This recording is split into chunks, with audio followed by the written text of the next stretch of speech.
El IMER y Opus 94.5 FM presentan Fouetté, el lugar en donde podemos ver la música y escuchar la danza, con Liliana Mascareñas.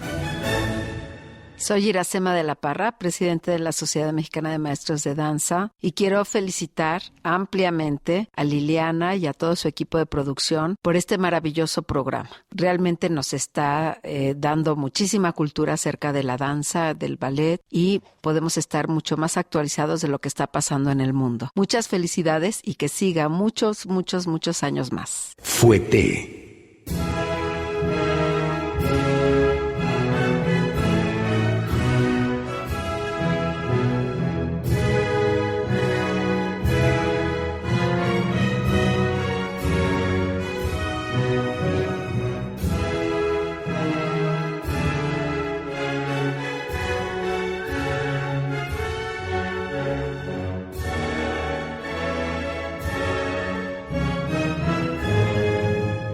Hola, ¿qué tal amigos? Muy buenas noches, soy Liliana Mascareñas, les doy la bienvenida a Fouetté, este espacio de Opus 94, en donde ya por 2 años cada viernes podemos ver la música y escuchar la danza. Hoy vamos a recordar a uno de los grandes compositores de música para ballet, un personaje importante tanto por su composición como por el desarrollo del ballet en el momento en el que él tomó parte. Se trata de Leo Delibes, nacido el 21 de febrero de 1836 en Saint-Germain-du-Val, en Francia. Delibes estudió composición en el Conservatorio de París con otras famosas figuras como Adolphe Adam, el compositor de la música de Giselle o del Corsario. En sus inicios fue organista en la iglesia de Saint-Pierre-du-Chaillot en París y después trabajó como pianista acompañante en el teatro lírico. Su primera incursión en el ballet fue resultado de una colaboración con Léon Minkus en una serie de divertimentos para el ballet de tema oriental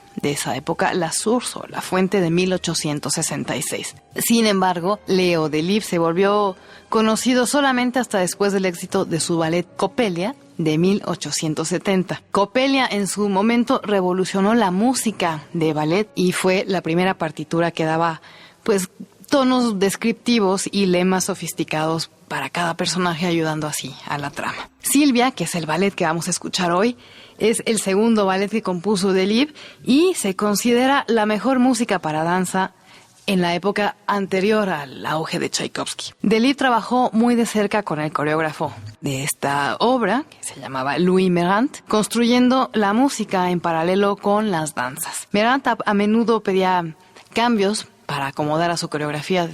Decía que tenía como una personalidad un poco cambiante y caprichuda y hacía que el compositor estuviera constantemente haciendo modificaciones, pero él realmente, Delibes, sin protestar, adaptaba la música a todo lo que Louis Merant le solicitaba y de esta manera estrenaban Silvia en la Ópera de París el 14 de junio de 1876 con la bailarina Rita Zangali en el papel de Silvia y el propio Louis Merant en el papel masculino principal, Aminta. Sin embargo, Silvia fue un fracaso en su estreno, en 1876, pero lo que mantuvo el interés del público en esta obra fue precisamente la música de Leo Delibes. Silvia también tuvo una fuerte influencia en compositores como Debussy y el mismo Tchaikovsky, que incluso se dice que este último le escribió a un amigo diciendo: qué encanto, qué riqueza de melodía, me hizo avergonzarme, pues de haber conocido esta música nunca hubiera escrito El Lago de los Cisnes. Imagínense la importancia de este comentario de Tchaikovsky acerca de la música de Leo Delibes. Tchaikovsky también escribió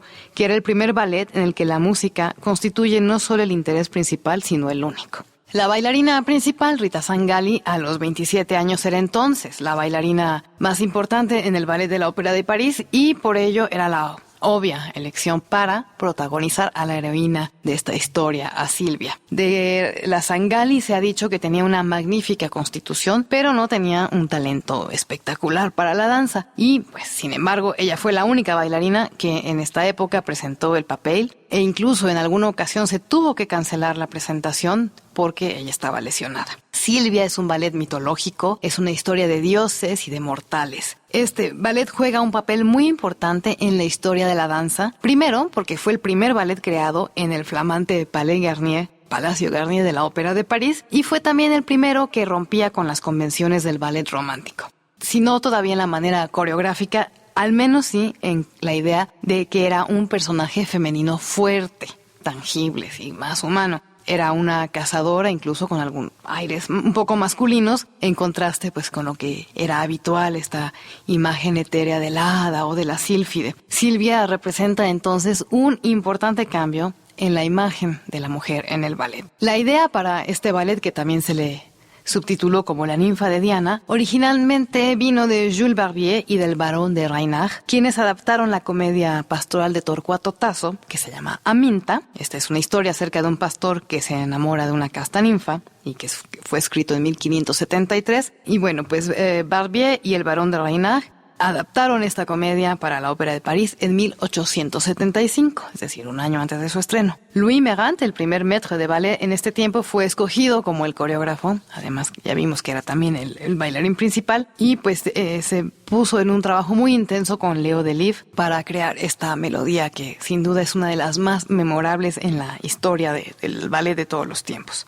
Como ya les platiqué también, el estreno tuvo un recibimiento muy endeble, y es que se consideraba que la trama era muy frágil y hubo producciones subsecuentes, incluso que buscaban mejorar esta versión de Merant, incluyendo una que Lev Ivanov y Legat hicieron para el Mariinsky en 1901, que por cierto, esta versión la quería hacer Diaghilev, quería rescatar el ballet de Merant y presentarlo en el Mariinsky, pero se lo cancelaron. Diaghilev quería hacer este proyecto en 1900, un año antes de que finalmente Ivanov y Legat lo hicieran. Se lo cancelaron y por esta razón Diaghilev abandonó el teatro Mariinsky y de ahí, bueno, empezó a desarrollar sus ballets rusos. Este fue como el punto decisivo para que él hiciera otra cosa. Pero bueno, esa es otra historia. Esta versión de Ivanov y Legat de 1901 y otra que hiciera Serge Lifar para el Ballet de la Ópera de París en 1941, también pues fracasaron en su intento de que este ballet fuera un éxito.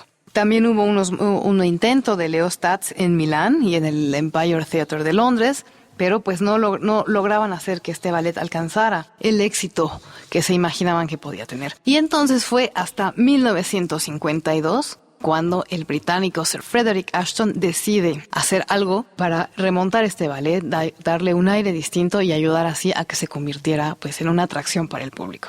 Este era su segundo ballet de larga duración, el primero había sido Cenicienta, y pues para Silvia, Ashton estaba en un ánimo más nostálgico, sí, para este montaje, evocando los espectáculos de la Ópera de París del siglo XIX, con muchas danzas clásicas, algunos toques de comedia, particularmente para Eros, el dios del amor. Los escenarios fueron creados por Robin y Christopher Ironside y están influenciados por los paisajes clásicos de Claude Lorrain, mientras que el vestuario es una mezcla de tutús con drapeados y diseños griegos. Particularmente en el primer y segundo acto, el vestuario son más tanto para hombres y mujeres, son más túnicas, drapeadas un poco al estilo griego, pero en el tercer acto ya nos vamos de lleno a un ballet clásico y entonces predomina el tutú y las coronillas, en fin. Esta Silvia de Ashton fue creada para la legendaria Margot Fonteyn, que era reconocida mundialmente en la cima de sus poderes técnicos, y pues pretendía Ashton con este ballet exhibir su rango y su variedad, su capacidad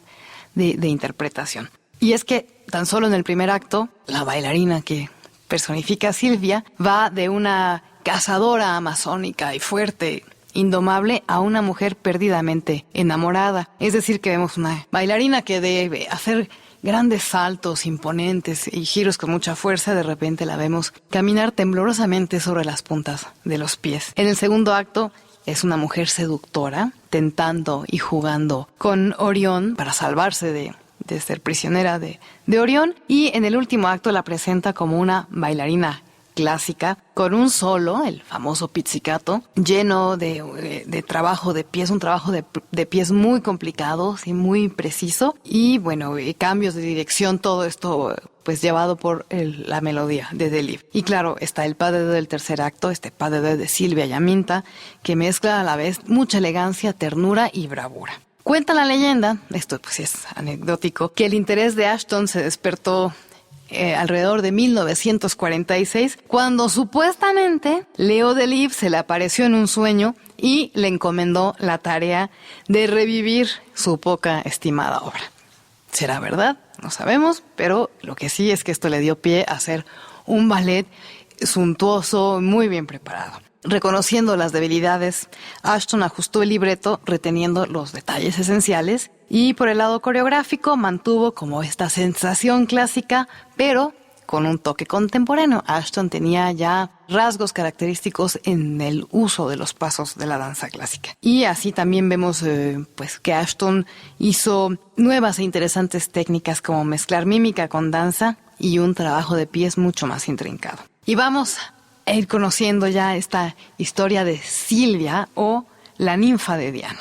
Existe la versión del libreto original de 1876, esta primera versión de Meran, y claro, las versiones, especialmente esta de Ashton, pues ha ido cambiando algunas situaciones, pero creo que los detalles son importantes. Así que para la descripción de la escena en donde nos encontramos en cada acto, decidí retomar y compartirles esto que se escribía en el libreto de 1876 para ubicar el desarrollo de las acciones. Así tenemos que en el primer acto, después del preludio, es esta música que escuchamos al inicio del programa, en el primer acto nos encontramos en un bosque sagrado. Al fondo, a la izquierda, un pequeño hemiciclo de mármol con la estatua de Eros, el dios del amor, en el medio. Hacia la derecha, una corriente de agua sobre la cual se enmarañan las ramas y cuyas sinuosidades se pierden en la espesura del bosque. Del mismo lado, un canto de roca. Hay arbustos de mirto y de laureles rosa. Estamos al claro de luna. El ballet comienza con una escena de adoración en la que las criaturas del bosque, faunos, silvanos, que salen de los arbustos y algunas dríadas que salen de las aguas, danzan ante el dios del amor, Eros. El pastor, el humilde pastor Aminta, llega al lugar buscando a la mujer de la que se ha enamorado y a quien solamente vio una vez en una noche como esta en este mismo lugar. Y se esconde cuando escucha el sonido del corno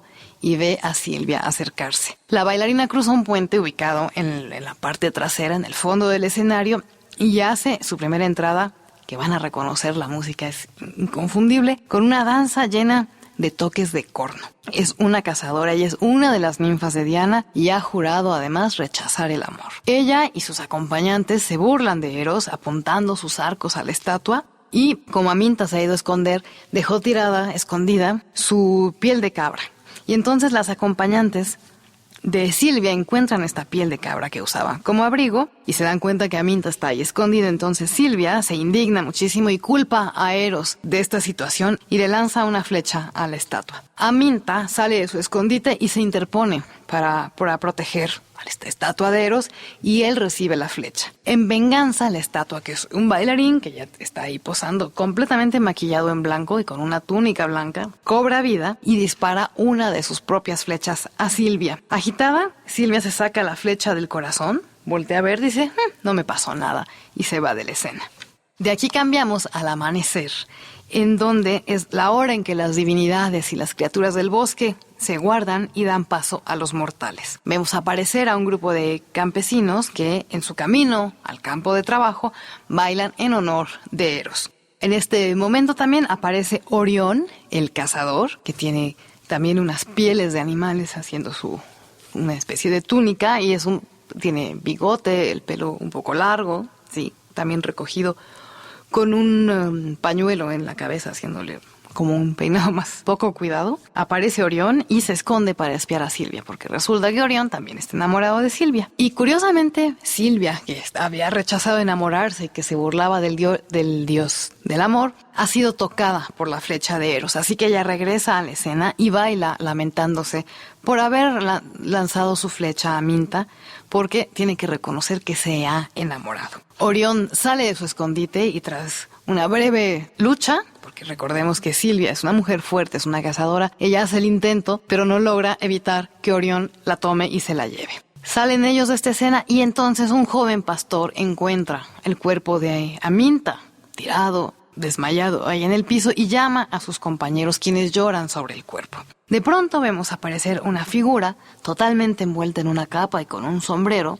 Solamente se le asoman como pies blancos, ¿sí? Vemos un poco de blanco abajo de esta capa, y pues le suplican a este hombre que pasa por ahí que les ayude. Y este hombre, que es un brujo, regresa a Aminta a la vida cortando una flor de un árbol que está junto, que hace que mágicamente cambie de color y lo presiona sobre los labios de Aminta. Y así este joven pastor regresa a la vida.